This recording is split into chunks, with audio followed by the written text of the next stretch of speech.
Hyper டென்ஷனை, அதாவது அதிகப்படியான ரத்த அழுத்தத்தை க்யூர் பண்ணிக்க முடியும் அப்படிங்கிறத இந்த வீடியோ பார்த்துட்ருக்க எத்தனை பேருக்கு தெரியும்? ஏன் க்யூர் பண்ண முடியும் அப்படின்னா, இவ்வளோ நாளாக நான் மருந்து சாப்பிட்றேனே டாக்டர், 15 வருஷமா 20 வருஷமா பிபிக்கு மருந்து போடுறேனே, ஏன் இன்னும் எனக்கு க்யூர் ஆகலை அப்படின்னு கேட்டிங்கன்னா, பிபி அப்படிங்கிறது ஒரு தனியான டிசீஸ் இல்லை. பிபிங்கிறது உங்கள் பாடியில் வேற ஒரு சிஸ்டமில் ஏற்படக்கூடிய டேமேஜோ வேற ஒரு சிஸ்டம் ஃபங்க்ஷன் ப்ராப்ளம் வரும்பொழுதோ அதனோட ரிஃப்ளெக்ஷனாக வர்றது தான் அதிகப்படியான பிபி அப்படிங்கிறது. நீங்கள் எடுத்துகிட்டு இருக்கிற மருந்துகள் அப்போதைக்கு பிபியை குறைக்கிற மாதிரியான மருந்துகள், உங்கள் ரத்த குழாயை டைலேட் பண்ணுறது வழியாக அப்போதைக்கு உங்களோட பிளட் ப்ரெஷரை குறைக்கக்கூடிய மருந்துகள். ஆனால் இந்த பிளட் ப்ரெஷருக்கு காரணமாக இருக்கிற மற்றொரு சிஸ்டமில் இருக்கக்கூடிய டிசீஸை சரி பண்ண நம்ம எந்த ஸ்டெப்புமே எடுக்கலை.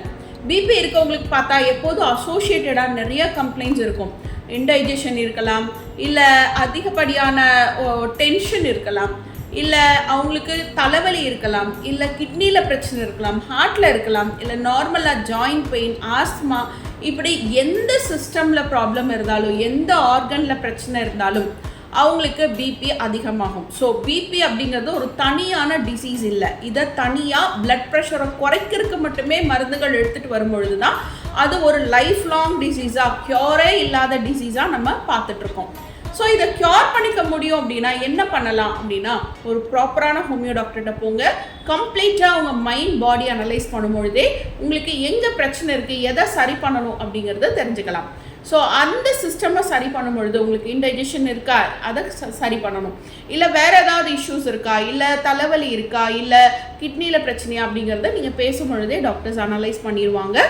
அதை பேஸ் பண்ணி நம்ம மைண்ட் பாடி அனலைஸ் பண்ணி கரெக்டாக ஹோமியோ மெடிசன்ஸ் எடுத்துகிட்டு வரும்பொழுது 6 months to 1 year நம்ம அதை சரி பண்ணிக்கிறதுக்கான வாய்ப்புகள் மிக அதிகம். அதை கம்ப்ளீட்டாக ஹோமியோ மெடிசன்ஸில் க்யூர் பண்ணிக்க முடியும். இது பிபி அப்படிங்கிறது ஒரு லைஃப் லாங் டிசீஸ் கிடையாது.